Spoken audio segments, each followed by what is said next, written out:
नमस्कार, जय हिंद। तो फ्रेंड्स देखिए, आज हम स्टार्ट करेंगे शोध में नैतिकता। तो देखिए, शोध में नैतिकता जिसे इंग्लिश में कहते हैं रिसर्च एथिक्स।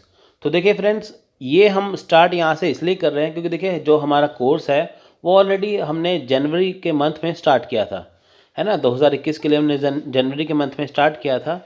तो उससे क्या है कि जैसे जो ये अब महीना चल रहा है, तो अब तक हमारे 4 यूनिट हो चुके हैं। देखिए जो सब्जेक्ट कवर कर लिए हैं वो है teaching aptitude, research aptitude, mathematical reasoning और डाटा इंटरप्रिटेशन। यानी कि देखिए यूनिट 1, 2, 5 और 7 हम ऑलरेडी कवर कर चुके हैं। रिसर्च एप्टीट्यूड में देखिए सिर्फ 2 लेक्चर रह गए थे। एक था आईसीटी, ठीक है, application of ICT in research का। एक था रिसर्च एथिक्स का। तो ये 2 लेक्चर हैं वो आएंगे पहले, उसके बाद हम नेक्स्ट टॉपिक स्टार्ट करेंगे। तो देखिए यूनिट 1, 2, 5 और 7 ये हम कवर कर चुके हैं ऑलरेडी, जैसे मैंने आपको बताया है। जिन बच्चों ने कवर नहीं किया है, इस वीडियो के डिस्क्रिप्शन में आप जाएंगे, वहाँ पे आपको उसका लिंक मिल जाएगा। तो आप पुराने जो वीडियो हैं हमारे, जो हम ये कवर कर चुके हैं, वो देख सकते हैं। उसके बाद जो हम नए वीडियो डालेंगे, इसके बाद जैसे हम देखिए ये बाकी यूनिट कवर करेंगे, जिसमें यूनिट 3 है, 4 है ना, कंप्रीहेंशन कम्युनिकेशन, यूनिट 6 है, इंडियन लॉजिक, यूनिट 8 है, आईसीटी का, यूनिट 9 है, पीपल डेवलपमेंट एनवायरनमेंट का, यूनिट 10 है, हायर एजुकेशन का, की उच्च शिक्षा प्रणाली का। तो ये अब हम अभी डिस्कस करेंगे 11 मार्च से। तो कहने का सिंपल सा ये मतलब है कि जिनके ये टॉपिक, ये यूनिट निकल चुके हैं, वो डिस्क्रिप्शन में जाइए, वहाँ से उसका ये देख लीजिए जाके लिंक, और उसके बाद फिर हम ये स्टार्ट कर देते हैं। ठीक है फ्रेंड्स, अभी सिर्फ देखिए रिसर्च के 2 लेक्चर आएंगे, उसके बाद हम यूनिट 3 से स्टार्ट करेंगे। तो फिर आप हमारे साथ रेगुलर जुड़े रहिए, आपका कोर्स जो है वो बहुत जल्दी ख़त्म हो जाएगा। सो देखिए उसमें टाइमिंग एक बार नोट कर लीजिए आप। ये जो इंग्लिश मीडियम की टाइमिंग है वो है सुबह 11 बजे, हिंदी के है रात को 8 बजे। तो इस टाइम पे आएगा, तो आप इसे इस टाइम पे ज़रूर देखिए, तो आपकी जो तैयारी अच्छी हो जाएगी। तो देखिए दोस्तों, शोध में नैतिकता यानी कि रिसर्च एथिक्स का मतलब क्या है। देखिए नैतिकता का मतलब क्या होता है, सही या गलत, अच्छा या बुरा, भला चंगा, है ना। हम कहते हैं ना ये अच्छा है, ये बुरा है, हमें अच्छा व्यवहार करना चाहिए, बुरा व्यवहार नहीं करना चाहिए, ये सही है, ये चीज़ गलत है। वो क्या है, वो नैतिकता है, वो क्या है, वो एथिक्स है ना। तो वो चीज़, अब देखिए रिसर्च एथिक्स में बहुत सारी चीज़ें आती हैं, जैसे कि देखिए शोध में नैतिकता का लाने का कारण क्या है। अब देखिए जो शोध होती है वो पहली बात तो ओरिजिनल होनी चाहिए। जैसे मान लीजिए आपने शोध की, तो आपकी वो शोध है वो ओरिजिनल होनी चाहिए, आपकी वास्तविकता वाली शोध होनी चाहिए, उसमें किसी तरह की चोरी नहीं होनी चाहिए, और जो भी आपने इन्फॉर्मेशन दी है अपनी शोध में वो वाकई ही सही होनी चाहिए, उसमें कुछ भी गलत नहीं होना चाहिए। तो ये सिंपल सा है रिसर्च एथिक्स। तो देखिए शोध की मौलिकता सदैव ही संदेह से परे होनी चाहिए। देखिए शोध की मौलिकता मतलब कि जो शोध होती है वो कैसे होनी चाहिए, सदैव ही संदेह से परे। संदेह से परे मतलब उसमें किसी तरह का डाउट ना हो। तो देखिए फ़र्ज़ करिए जैसे आप यूजीसी नेट की तैयारी करते हैं, तो आप मान लीजिए कोई बुक पढ़ते हैं, तो अगर देखिए आपको बुक में बहुत सारे क्वेश्चन के आंसर गलत मिल जाएं, है ना, आपके मन में डाउट हो जाएगा ना कि कुछ क्वेश्चन के आंसर गलत निकले हैं, तो हो सकता है बाकियों के भी गलत हो सकते हैं। कुछ इन्फॉर्मेशन अगर गलत दी गई है तो हो सकता है बाकी भी इन्फॉर्मेशन गलत है। तो उससे क्या है कि देखिए कि वो आपके मन में संदेह बना रहेगा। तो संदेह से निजात पाने के लिए होता क्या है कि जो शोध की जाती है, जिस टॉपिक के ऊपर रिसर्च की जाती है, वो क्या होना चाहिए, संदेह से परे होना चाहिए। ठीक है। और देखिए शोधार्थी के लिए शोध में नैतिकता और सत्य के प्रति निष्ठा आवश्यक है। शोधार्थी मतलब इंग्लिश में से कहते हैं रिसर्चर। अब देखिए शोध के लिए क्या है, नैतिकता और सत्य के प्रति निष्ठा। अब देखिए मान लीजिए कि जो शिक्षार्थी शोधार्थी हैं, यानी कि शोध करने वाले जो रिसर्चर हैं, उनमें देखिए जो शोध करने के लिए नैतिक भाव होना चाहिए। उन्हें देखना चाहिए कि क्या वो चीज़ जो इन्फॉर्मेशन देते हैं, सूचना दे रहे हैं, वो सही है या गलत है। ठीक है। और सत्य यानी कि जो जो भी अपने वो शोध में बताएंगे वो हमेशा सत्य होना चाहिए। किसी दूसरे की भाषा, विचार, उपाय, शैली आदि का अधिकांश नकल करते हुए अपने मौलिक कृति के रूप में प्रकाशन करना साहित्यिक चोरी है। अब देखिए है क्या, मान लीजिए कि कोई भी, है ना, कोई पर्सन है, तो देखिए दूसरे की भाषा है, विचार है, उपाय है, शैली है, कुछ भी है, अब देखिए उसकी नकल कर ले, यानी कि उसे कॉपी कर ले, कॉपी करके देखिए अपने प्रकाशन से वो जोड़ दे, तो वो क्या है, वो साहित्यिक चोरी हो गई ना। जैसे मान लीजिए किसी ने कोई कर दिया है ना, मान लीजिए कि किसी ने क्या किया कि किसी ने कोई बुक उठाई, उसे कॉपी करके अपनी बुक से नाम से छाप दिया, तो वो क्या, वो साहित्यिक चोरी हो गया। मान लीजिए किसी ने रिसर्च की, किसी ने अनुसंधान किया, किसी ने शोध की, लेकिन वो उसकी शोध नहीं थी, उसने सीधे ही गूगल से, यूट्यूब से उठा के वो वहाँ पे लिख दिया, तो इसमें उसकी वास्तविकता कहाँ रह गई, तो ये तो उसका साहित्यिक चोरी हो गया ना, जो कि नैतिकता के आधार पर क्या है, गलत है। सही क्या है कि जब वो खुद मेहनत करके खुद से उसे करे। देखिए हमारे दिमाग में बहुत सारे विचार आते रहते हैं, है ना, जब तक उसे प्रकाशित ना किया जाए तब तक क्या है, उसे वैलिड नहीं माना जाता। तो जो देखिए वैलिड होने के लिए क्या है, इसे प्रकाशित करना जरूरी है, प्रकाशित के लिए क्या है, आपके खुद के विचार होना ज़रूरी है। किसमें आते हैं ये, रिसर्च एथिक्स में या शोध में, नैतिकता में। सो देखिए नैतिकता का एक क्षेत्र है जो वैज्ञानिक सिद्धांतों, विशेष रूप से अनुसंधान के लिए नैतिक सिद्धांतों को लागू करने के लिए काम करता है। अब देखिए नैतिकता का क्षेत्र क्या है, जो वैज्ञानिक सिद्धांत है ना, जो वैज्ञानिक सिद्धांत है। अब देखिए जो रिसर्च होती है, जो शोध होता है, वो वैज्ञानिक सिद्धांतों पर होता है ना। ऐसे नहीं कि किसी ने कोई भी बात कह दी, वो मान ली, वो रिसर्च होगी। अब देखिए रिसर्च करना क्यों ज़रूरी है, कि जो हमारे मन में विचार हैं, जो बातें हम कहते हैं, उसे प्रूफ करना जरूरी है। इसलिए वैज्ञानिक सिद्धांतों के आधार पर अगर उसे प्रूफ किया जाता है तभी उसे सही माना जाता है। तो विशेष रूप से देखिए अनुसंधान के लिए क्या है, नैतिक सिद्धांतों के लिए काम करता है। देखिए इसमें क्या है कि मान लीजिए कि अनुसंधान की जा रही है, उसमें नैतिक सिद्धांतों का आना जरूरी है। देखिए वैज्ञानिक सिद्धांत तो होते ही हैं, जो रिसर्च होती है, जो हमारे दिमाग में जो आइडिया है, जो विचार हैं, उनको वास्तविकता प्रदान करने के लिए वैज्ञानिक सिद्धांत जरूरी है, लेकिन नैतिक सिद्धांतों का होना जरूरी है। नैतिक सिद्धांत मतलब कि जो हम चीज़ों को प्रूव करने जा रहे हैं, जो अपने विचार रखने जा रहे हैं, वो अच्छे होने चाहिए, वो किसी की चोरी के नहीं होने चाहिए, उससे समाज की भलाई होनी चाहिए, वो होते हैं नैतिक सिद्धांत। अब देखिए कई अलग अलग नैतिक मुद्दे हैं, जैसे कि पशु परीक्षण और हथियार अनुसंधान और विकास, जो वैज्ञानिक प्रगति के दौरान सामने आते हैं। देखिए यहाँ पे क्या है, अलग अलग नैतिक मुद्दे हैं ना, जैसे पशु परीक्षण हो गया, हथियार हो गया, है ना, अनुसंधान विकास, ये क्या, ये दोनों अलग अलग मुद्दे हैं, है ना। तो ये किस में आते हैं, ये वैज्ञानिक प्रगति के दौरान सामने आते हैं। सामान्य तौर पर देखिए नैतिकता का क्षेत्र आमतौर पर इस बात से संबंधित होता है कि क्या सही है और क्या बहुत व्यापक अर्थों में गलत है। आमतौर पर देखिए नैतिकता क्या देखती है कि क्या चीज़ सही है, क्या गलत है। शोध में नैतिकता मुख्य रूप से उस चीज़ से संबंधित है जो स्वीकार्य है, जो अस्वीकार्य है। अब देखिए आमतौर पर हम कहते हैं ना, नैतिकता क्या है, नैतिकता वो है जो सही है या कुछ गलत है। लेकिन जब हम बात करते हैं शोध की, वहाँ पे क्या है कि जो चीज़ शोध में स्वीकार की जाती है, जो स्वीकार नहीं की जाती, है ना। आपकी देखिए जो भाषा है वो अच्छी होनी चाहिए, किसी तरह का गाली गलौच नहीं होना चाहिए साहित्य में, देखिए नहीं तो वो अस्वीकार्य हो जाएगा। जबकि नैतिकता कहता है कि सही शालीन भाषा होनी चाहिए। इसलिए आमतौर पर अनुसंधान नैतिकता के मुद्दों में नैतिक मुद्दों से संबंधित लोग शामिल होते हैं, लेकिन यह हमेशा ऐसा नहीं होता है।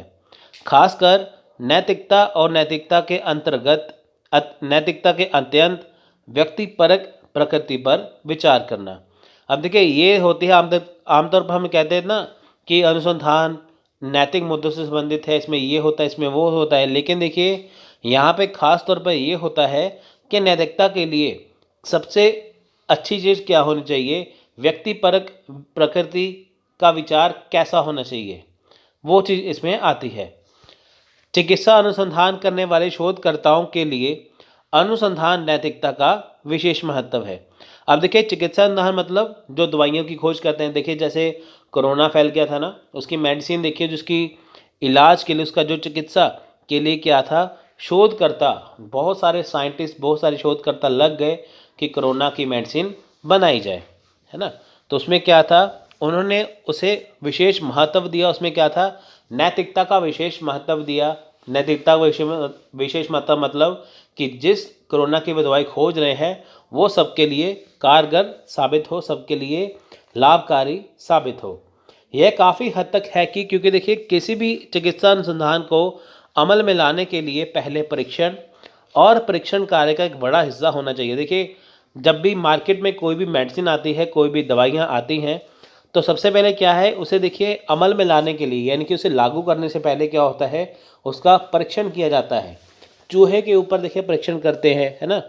तो होता क्या है, उसमें पहले परीक्षण किया जाता है कि जो दवाई वो मार्केट में उतारने वाले हैं कि क्या वो सही है।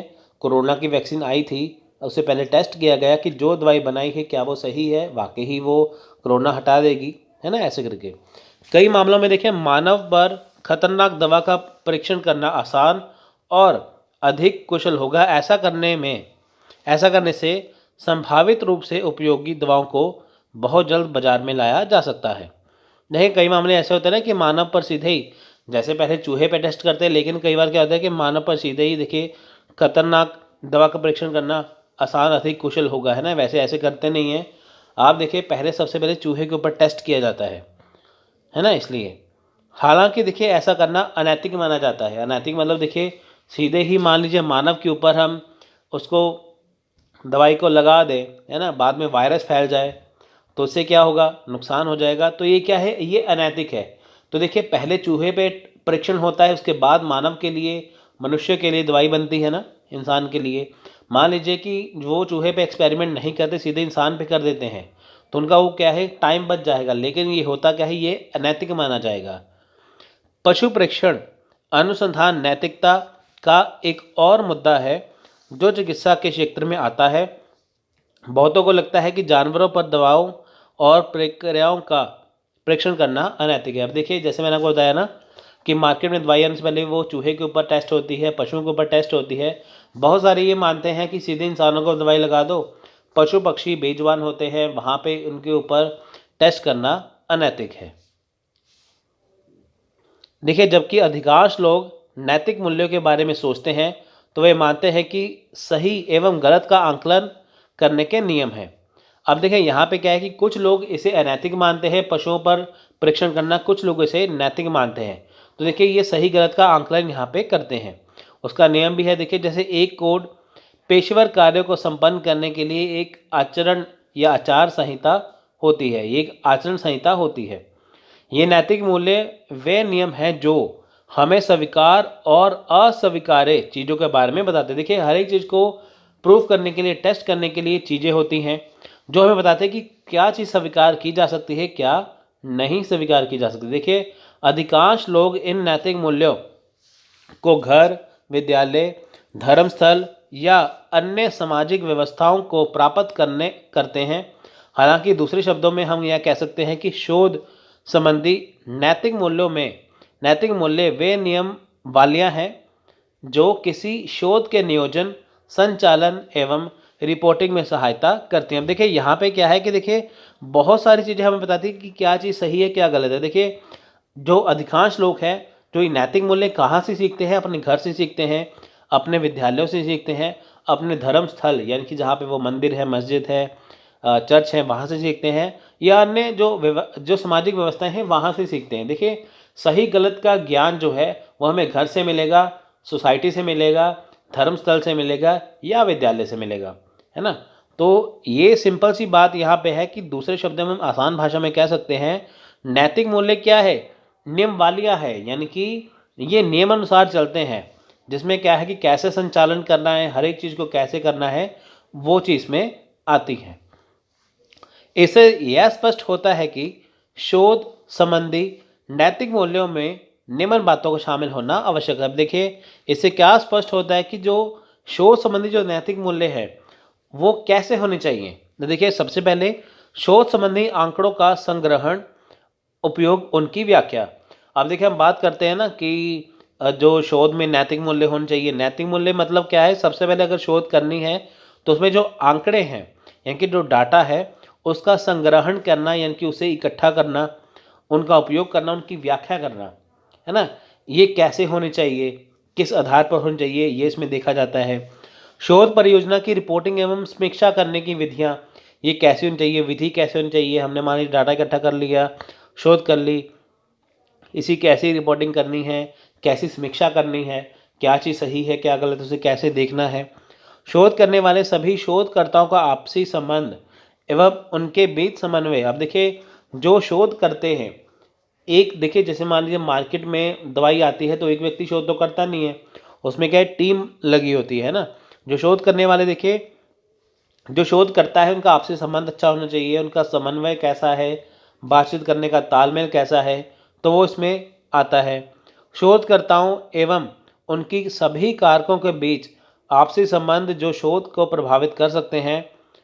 देखिए इसमें क्या है कि जो वो कारक, जैसे मान लीजिए शोध की कर ली, अब देखिए कुछ कारक उन्हें प्रभावित कर सकते हैं, वो कौन से कारक प्रभावित कर सकते हैं शोध को, वो देखा जाना चाहिए। शोध के दौरान उत्पन्न होने वाली भ्रांतियाँ, गैर आचरण और विवादों को हल करने के तरीके। अब देखिए जैसे मान लीजिए कई जगह पे जाके शोध की जाती है, वहाँ पे देखिए भ्रांतियाँ रह जाती है ना, और गैर आचरण हो जाता है। यानी कि किसी जगह पे आप शोध करने गए तो वहाँ पे क्या है कि कई लोगों का रवैया अच्छा नहीं होता, विवाद हो जाते हैं वहाँ पे, उनको कैसे हल किया जाना चाहिए, है ना वो चीज़। शोध में उचित व्यवहार को प्रोत्साहित करने वाले नियम होने चाहिए। अब देखिए उचित व्यवहार मतलब कि जो शोध की जाती है तो सबसे पहले ये बताना चाहिए कि हाँ ये शोध सबके लिए ज़रूरी है। देखिए जैसे इंडिया ने यानी कि भारत ने देखिए सबसे पहले कोरोना की वैक्सीन निकाली, तो यहाँ पे लोगों को ये विश्वास दिलाया कि ये जो वैक्सीन है ये सबके लिए अच्छी है, सबके लिए ज़रूरी है। इससे क्या है जो कोरोना जो है वो हट जाएगा। यानी कि इस पे क्या है उनको विश्वास दिलाया गया कि ये चीज़ अच्छी है, ये वैक्सीन अच्छी है। तो ये सारे नैतिक नियम होते हैं जो शोध में काम आते हैं। सो देखिए शोध के नैतिक मूल्य से संबंधित कोड्स और नीतियाँ। अब देखिए इसमें जो कोड क्या है, यानी कि शोध में जो नैतिक मूल्य होते हैं उनके कोड क्या है, उनकी नीतियाँ क्या हैं, वो कैसे हैं। सबसे पहला पॉइंट है एकता। अब देखिए एकता जिसे इंग्लिश में कहते हैं यूनिटी, ये होनी चाहिए। अपने वायदों और समझौतों को कार्य के साथ ईमानदारी पूर्वक लागू करना चाहिए। ऐसे करना विचार एवं कार्य को सुसंगठित करने के लिए भी आवश्यक है। देखिए सबसे पहले एकता होनी चाहिए। देखिए जो वायदे हैं, जो समझौते हैं, वायदे क्या है कि जैसे फॉर एग्जांपल फिर से वही कोरोना की बात कि कोरोना की वैक्सीन जो निकाली गई, वायदा किया ना कि इसकी वैक्सीन निकालेंगे, इंडिया निकालेगा, तो ईमानदारी पूर्वक निकालना चाहिए कि जिस चीज़ के लिए अगर कोरोना की वैक्सीन निकाली है तो वो कोरोना के लिए लाभदायक है। अगर कोई शोध की जा रही है तो उसको जो वायदे हैं, जो आपके दिमाग में विचार है, उसको एज इट इज़ वैसे ही उसे देखिए रखना चाहिए। मान लीजिए शोध कर ली है लेकिन उसमें कुछ कमियां हैं, कमियों को छुपाने के लिए देखिए हम बेईमानी कर लेते हैं, हम उसको दिखाते ही नहीं है, ऐसा नहीं होना चाहिए। अगर कमियां हैं तो वो भी शो करनी चाहिए, अगर अच्छाइयाँ हैं वो तो शो होती हैं। तो इससे क्या है एकता होनी चाहिए, यूनिटी होनी चाहिए, है ना ऐसा। तो इसमें क्या है कि जो विचार है जो और जो कार्य होते हैं वो सुसंगठित होते हैं। दूसरी बात देखिए ईमानदारी, इनकी ऑनेस्टी।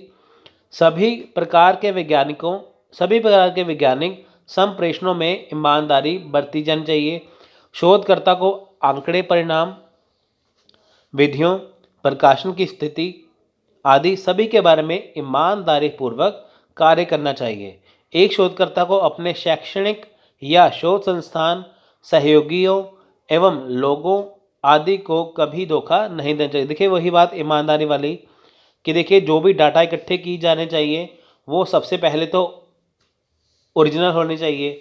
जो भी शोध की जाती है सबसे पहले वो वास्तविक होनी चाहिए, किसी भी जगह से कॉपी नहीं होनी चाहिए, है ना। तो कहीं पे अगर जाके शोध की गई है तो जहाँ जहाँ जो जो रिकॉर्ड किया गया है, जो जो आंकड़े हैं वो सही आंकड़े होने चाहिए, है ना वो चीज़। अब देखिए जैसे इलेक्शन आते हैं ना, चुनाव, तो शोध की जाती है कि इस बार कौन सी पार्टी जीतेगी, है ना। तो उसमें क्या है कि जगह जगह आके क्या है सर्वे किया जाता है, तो वो चीज़ होती है ऑनेस्टी, उससे पता चल जाता है कि क्या होने वाला है।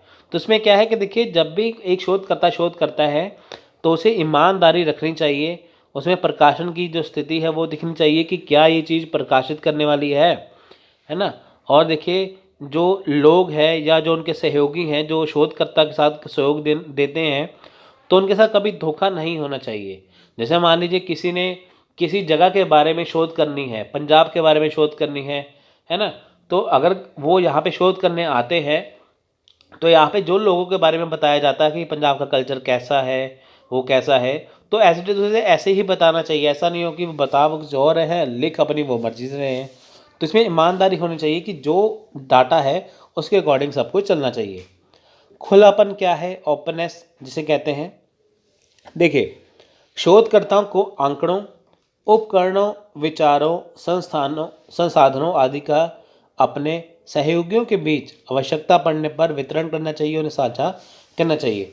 अब देखिए, जैसे मान लीजिए कि शोधकर्ता के जो आंकड़े हैं, जो उनके विचार हैं, जो उनके संसाधन हैं, अब मान लीजिए कि क्या है कि दूसरा जो शोध करता है, अगर उसे किसी चीज़ की ज़रूरत हो गई, देखिए जैसे मान लीजिए दो शोध करता है, वो दोनों सेम ही चीज़, एक ही चीज़ के ऊपर, सेम चीज़ के ऊपर क्या है शोध कर रहे हैं, लेकिन दूसरे के मान लीजिए कि किसी को किस चीज़ में कोई कमी आ गई या उसे किसी चीज़ की ज़रूरत पड़ गई, तो उन्हें क्या है, पहले शोधकर्ता को उसके साथ क्या है, अपने विचारों को, अपने जो आंकड़े हैं उसे क्या है, संसाधनों को उसके साथ साझा करना चाहिए। तो ये होता है खुलापन या ओपननेस। तो देखिए नेक्स्ट है सावधानी की कौशल। अब देखिए, शोधकर्ता को अपने अत्यंत सावधानी बरतनी चाहिए, उन्हें सभी चीज़ों का अच्छी तरह से जांच पड़ताल करनी चाहिए तथा अपनी शोध गतिविधियों का उत्तम रिकॉर्ड रखना चाहिए, जैसे कि आंकड़ों का संग्रहण, शोध डिज़ाइन, पत्र व्यवहार, जर्नल्स में प्रकाशन इत्यादि। अब देखिए, सावधानी क्या बरतनी चाहिए कि देखिए, जैसे अच्छी तरह से जांच पड़ताल की जानी चाहिए कि जो शोध कर ली गई है क्या उसमें कोई त्रुटियां तो नहीं है, कुछ एरर तो नहीं है, लैंग्वेज इनकी भाषा आसान है, कुछ भाषा में गलती तो नहीं है ना। तो शोध जो गतिविधियां हैं उसका रिकॉर्ड अच्छा होना चाहिए, जो शोधकर्ता का जो आंकड़े हैं उसका संग्रहण सही से किया गया है, डिज़ाइन अच्छे से किया गया है ना। ये सारी चीज़ें करने के बाद फिर उसे प्रकाशित करना चाहिए। ऐसा नहीं है कि कुछ कमियां रहेंगी सीधे प्रकाशित कर दिया, कुछ देखा है नहीं, ऐसे कुछ नहीं है ना। तो सावधानी देखनी चाहिए। कई देखिए जल्दबाजी में प्रकाशित कर देखिए, मार्केट में यूजीसी नेट की कई पेपर है, उनकी बहुत सारी ऐसी पुस्तकें हैं, पेपर 2 की बहुत सारी ऐसी पुस्तकें हैं जिसमें गलत जानकारी दी हुई होती है। हम तो स्टूडेंट को कहते हैं कि आप हमारा स्टडी मटेरियल लीजिए, क्योंकि इसके बाद आपको कोई भी बुक पढ़ने की जरूरत नहीं है। अब देखिए, जो बच्चे पहली बार तैयारी करते हैं, मार्केट से कोई बुक ले ली, उनको मान लीजिए पुराना सिलेबस मिल गया, तो बाहर नया लिखा होगा, अंदर होगा पुराना, तो उनको कैसे पता चलेगा। तो इसमें क्या है कि सबसे बड़ा यही पॉइंट है कि सावधानी बरतनी चाहिए, जो आपने दिखाया है वही उसमें होना चाहिए। नेक्स्ट है तो निष्ठता यानी कि इनफिनिटी। देखिए, इसमें क्या है, शोध डिज़ाइन, आंकड़ों का विश्लेषण, आंकड़ों की व्याख्या, कार्मिक प्रेजेंटेशन, लेखन अनुदान आदि में वस्तुनिष्ठता के नियमों का पालन करना चाहिए। अब देखिए, यहाँ पे क्या है, अगर शोध डिज़ाइन है, आंकड़ों का विश्लेषण है, आंकड़ों की व्याख्या है, ये सारी जो चीज़ें हैं इसमें क्या है, वस्तुनिष्ठता का नियम का पालन करना चाहिए, है ना। जैसे देखिए, इसमें जो भी चीज़ें हैं वो बिल्कुल क्या होनी चाहिए, वो सही होनी चाहिए। उसमें जो इसमें देखिए होते ना इन्फॉर्मेशन, सूचना, वो सही होनी चाहिए। शोधकर्ता को भेदभाव या स्वयं मूल्यांकन से बचना चाहिए। अब देखिए, हर शोधकर्ता अपने काम को सही कहेगा, लेकिन जब दूसरा उसे पढ़ेगा तो उसमें जाहिर सी बातें गलतियां निकलेंगी, है ना। अपने काम में कोई भी गलतियां नहीं निकालता, उससे क्या है, स्वयं का मूल्यांकन नहीं करना चाहिए, क्योंकि देखिए हर व्यक्ति या हर शोधकर्ता अपने आप को क्या कहेगा, बेस्ट कहेगा, इसलिए उसे स्वयं मूल्यांकन नहीं करना चाहिए, तो ना ही उसे भेदभाव करना चाहिए।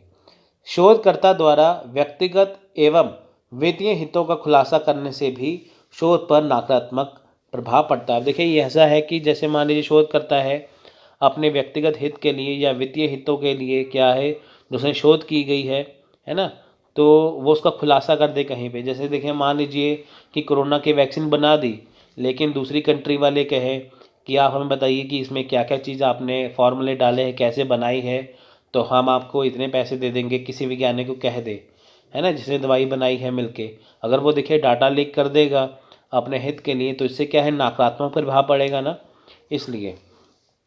नेक्स्ट है गोपनीयता यानी कि सीक्रेसी। देखिए, शोधकर्ता को अपने संवाद को गोपनीय रखना चाहिए और तथा शोध कार्य पूरा होने से पहले उसे शोध के विषय, उसके परिणाम आदि के बारे में किसी को भी नहीं बताना चाहिए। देखिए जब भी कोई शोध होती है वो सीक्रेट होती है ना, उसकी गोपनीयता बनाए रखनी चाहिए। जब भी शोधकर्ता जो है वो उसे किसी को नहीं बताना चाहिए, शोध के विषय में ना ही बताना चाहिए, उसका परिणाम क्या हो सकता है उसके बारे में नहीं बताना चाहिए। तो ये बहुत ज़रूरी है। बौद्धिक संपदा का सम्मान, रिस्पेक्ट इंटेलेक्चुअल प्रॉपर्टी। अब देखिए शोध में कॉपीराइट, पेटेंट एवं इस प्रकार की अन्य बौद्धिक संपदाओं का सम्मान किया जाना चाहिए तथा अप्रकाशित आंकड़ों, विधियों एवं परिणामों को बिना पूर्वानुमति के उपयोग में नहीं लाना चाहिए।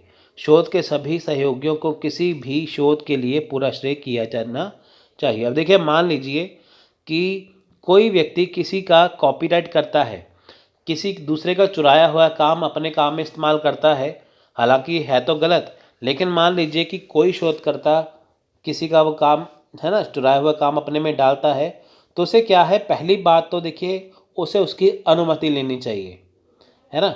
जैसे मान लीजिए एक शोधकर्ता है, उसने दूसरे शोधकर्ता काम उसे अच्छा लगा, लेकिन उसने उसे दूसरे शोधकर्ता का जो काम है वो अपने काम में इस्तेमाल करना चाहता है, तो बिना उससे पूछे वो नहीं करना चाहिए। उससे पहले बात उसे अनुमति लेनी चाहिए, है ना। उसके बाद अनुमति लेने के बाद जिसका वो असली काम है, वास्तविक काम है, उसे पूरा श्रेय देना चाहिए। तो इससे क्या होगा, ये बौद्धिक संपदा का सम्मान होगा। देखिए वैसे ही किसी की चीज़ चुरा लेंगे, है ना, कल को कॉपीराइट आ जाएगा तो उसका क्या फ़ायदा, ये चीज़। नेक्स्ट देखिए सहयोगियों का सम्मान। अब देखिए रिस्पेक्ट ऑफ कॉलीग्स।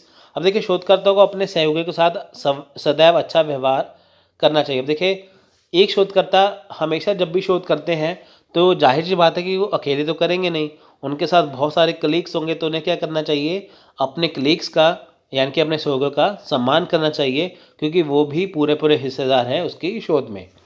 उत्तरदायी प्रकाशन। अब देखिए रिस्पॉन्सिबल पब्लिकेशन, उन्नत शोध एवं स्कॉलरशिप को प्रकाशित करने के क्रम में अच्छे शोध को प्रकाशित करना चाहिए। किसी के नकल किए हुए या चुराए हुए शोध को अपने नाम से प्रकाशित करवाना अशोभनीय एवं दंडनीय कार्य है। अब देखिए मान लीजिए कि कोई व्यक्ति किसी का काम चुरा के अपने नाम से प्रकाशित कर लेता है, तो वो क्या है, वो अशोभनीय है और दंडनीय कार्य है, क्योंकि कॉपी देखिए कॉपीराइट जो एक्ट है वो उसमें आता है ना। तो इसमें क्या है कि देखिए प्रकाशन उत्तरदायी होना चाहिए। मान लीजिए कि प्रकाशन जो है बुक का करवा लिया, लेकिन उसमें कुछ चीज़ें कॉपीराइट की हैं, कुछ चीज़ें देखिए बहुत सारी गलत है ना, तो उसमें होगा क्या, उसमें बहुत सारी चीज़ें निकल के आएंगी, तो उससे होगा क्या कि वो चीज़ें सही नहीं रहेंगी। इसलिए जो भी चीज़ छापनी है या प्रकाशित करनी है, पहली बात तो वो क्या होनी चाहिए, वो करेक्ट होनी चाहिए, सही होनी चाहिए। उचित परामर्श देना यानी कि गिव प्रॉपर काउंसलिंग, छात्रों को गाइड द्वारा शोधकर्ता में शिक्षित, निर्देशित एवं सहयोग प्रदान किया जाना चाहिए। अब देखिए यहाँ पे क्या है कि जो छात्र हैं उनको क्या है, परामर्श देना। आप देखिए बहुत सारे छात्र हैं, उनको पता ही नहीं होता हमने करना क्या है, तो उसके लिए क्या है, देखिए गाइड होती है ना, उनको गाइड करना चाहिए, उन्हें शिक्षित करना चाहिए, निर्देशित करना चाहिए। उसके द्वारा छात्रों को अच्छा शोध कार्य करने हेतु प्रोत्साहित करना चाहिए तथा उन्हें स्वयं निर्णय लेने की छूट प्रदान करनी चाहिए। अब देखिए जब भी आप यूजीसी नेट की कोई भी बुक पढ़ते हैं तो स्टार्टिंग में ये लिखा होता है कि सब्जेक्ट जो है वो किसके बारे में है, सिलेबस कैसा होगा, कितने पेपर आएंगे, सब कुछ आपको बेसिक इन्फॉर्मेशन दी हुई होती है, जिससे आपको पता चल सके कि जिसकी चीज़ के बारे में आप जा रहे हैं वो है क्या। जैसे आप यूजीसी नेट की तैयारी करते हैं, मुझे बहुत सारे देखिए फ़ोन आते हैं कि यूजीसी नेट होता क्या है, कैसे डालते हैं, फॉर्म कब निकलते हैं, तो उनको गाइड करना ज़रूरी है। क्यों, क्योंकि देखिए अगर वो उन्हें पता नहीं होगा तो वो एग्ज़ाम देंगे कैसे, इसलिए। तो देखिए नेक्स्ट है क्षमता यानी कि कैपेसिटी। अब देखिए शोधकर्ता को अपनी पेशेवर प्रतिस्पर्धात्मक क्षमता एवं विशेषज्ञता में सुधार का प्रयास करना चाहिए तथा इसके लिए वह पूर्व में प्राप्त शिक्षा अनुभवों का उपयोग कर सकता है। अब देखिए क्षमता क्या है, देखिए हर व्यक्ति की कैपेसिटी होती है कि वो कितना काम कर सकता है ना। उसमें देखिए प्रतिस्पर्धात्मक क्षमता होनी चाहिए, विशेषज्ञता में सुधार का प्रयास करना चाहिए। जैसे मान लीजिए उसने कोई शोध कर दिया, लेकिन उसमें क्या हुआ कि कुछ कमियां रह गई, तो उसमें उसे कमियों को दूर करने का प्रयास भी होना चाहिए, है ना। जैसे मान लीजिए कोई चीज़ हो गई या सिलेबस अपडेट हो गया, कुछ भी हो गया, तो उसे क्या है कि जो उसे अनुभव है तो उस अनुभव का उपयोग करके वो चीज़ को सही कर सके। नेक्स्ट है सामाजिक उत्तरदायित्व। अब देखिए सोशल रिस्पॉन्सिबिलिटी, शोधकर्ता में सामाजिक उत्तरदायित्व को निभाया जाना चाहिए तथा इसे लोगों की भलाई के लिए समर्पित करना चाहिए। अब देखिए होता क्या है, जब भी शोध कार्य होना चाहिए वो क्या है, वो हमेशा ही किसके लिए होना चाहिए, सामाजिक उत्तरदायित्व के लिए होना चाहिए। जैसे कोरोना की वैक्सीन आई, बार बार आपको मैं एग्जांपल इसलिए दे रहा हूँ कि देखिए ताकि ये बहुत बढ़िया एग्जांपल है। जैसे देखिए उदाहरण के तौर पर कोरोना की वैक्सीन आई, तो इससे क्या है, ये सामाजिक उत्तरदायित्व है इसका कि समाज के लोगों को ठीक करना। अगर देखिए मान लीजिए बाज़ार में कोई अच्छी पुस्तक आती है किसी भी एग्ज़ाम के लिए, तो वो बच्चों को सिखा के जाती है, वो रिस्पॉन्सिबल होती है समाज के लिए। हमारे समाज में हो क्या रहा है हमें उनसे ही पता चलेगा। नेक्स्ट है वैधता यानी कि वैलिडिटी। अब देखिए शोधकर्ता में सहयोगियों के साथ भेदभाव का प्रतिषेध किया जाना चाहिए तथा लिंग, धर्म, जाति, जन्म स्थान आदि किसी भी आधार पर किसी के साथ भेदभाव नहीं होना चाहिए। इसका अभिप्राय यह है कि शोध कार्य में पूर्णतः संवैधानिक वैधता होनी चाहिए। अब देखिए वैधता क्या है, संवैधानिक वैधता क्या है। देखिए पहली बात तो शोधकर्ता के जो सहयोगी हैं जिन्होंने मिलकर शोध की है उनके साथ भेदभाव नहीं होना चाहिए। मान लीजिए 5 लोगों ने रिसर्च की है, शोध की है, लेकिन अकेला ही एक व्यक्ति अपने नाम पे सारी शोध करवा लेता है, किसी को कुछ शेयर नहीं देता, तो उससे नहीं माना जाएगा, है ना। तो इससे क्या है, उसे अनैतिक माना जाएगा। तो इसे देखिए लिंग हो, धर्म हो, जाति हो, जन्म स्थान हो आदि किसी के साथ भेदभाव नहीं होना चाहिए, क्योंकि देखिए सभी लोग एक समान हैं, सभी धर्म एक समान हैं, इसलिए। तो इसमें क्या है, इसका अभिप्राय यह होता है कि पूर्णतः संवैधानिक होना चाहिए। संवैधानिक मतलब जो हमारा भारतीय संविधान है उसमें सभी लोगों को, सभी धर्मों को एक समान रखा गया है। तो उसी के आधार पर जो कानूनी तौर पे जो चीज़ें हमें गाइडलाइन दी हुई होती है, नियम बताए गए होते हैं, उसी के आधार पर हमें रिसर्च करनी चाहिए। तो ये था वैलिडिटी। तो देखिए लास्ट हम यहाँ पे करेंगे कई सरकारी एजेंसियाँ जैसे many government agencies such as that. अब देखिए बहुत सारी सरकारी एजेंसियाँ ऐसी हैं जो शोध नैतिकता में आती हैं। जैसे देखिए राष्ट्रीय स्वास्थ्य संस्थान यानी कि नेशनल इंस्टीट्यूट ऑफ हेल्थ यानी कि NIH, नेशनल साइंस फाउंडेशन यानी कि NSF, खाद्य और औषधि प्रशासन यानी कि फूड एंड ड्रग एडमिनिस्ट्रेशन यानी कि FDA, पर्यावरण संरक्षण एजेंसी यानी कि एनवायरमेंटल प्रोटेक्शन एजेंसी यानी कि EPA और अमेरिकी कृषि विभाग यानी कि USDA के वित्त पोषित शोधकर्ताओं के लिए नैतिकता नियम है। इनकी US department of agriculture USDA have ethics rules for funded researcher. तो देखिए ये जो सारी एजेंसीज हैं ये किस में आती हैं, ये आती हैं शोध नैतिकता में या रिसर्च एथिक्स में। तो फ्रेंड्स ये याद करना बहुत ज़रूरी है। ये था आज का लेक्चर। अगर आपका लेक्चर अच्छा लगा तो लाइक और शेयर करना मत भूलिए। अगर आप हमारा व्हाट्सएप ग्रुप ज्वाइन करना चाहते हैं तो आप हमें इस नंबर पे कांटेक्ट और व्हाट्सएप कर सकते हैं कि ताकि आप हमारे साथ जुड़ के अच्छी तैयारी कर सकें। मैं आपको यहाँ पे भी लिख देता हूँ, देखिए 9888523440। इस नंबर पे आप कांटेक्ट करके व्हाट्सएप ग्रुप में ऐड हो सकते हैं। वीडियो देखिए बिल्कुल फ्री है सभी के लिए, लिखते जाइए, फ्री में तैयारी होगी, लेकिन व्हाट्सएप ग्रुप जो है वो पेड ग्रुप होगा जिसमें आपको डेली वीडियो PDF मिलेगा। टेक केयर, जय हिंद।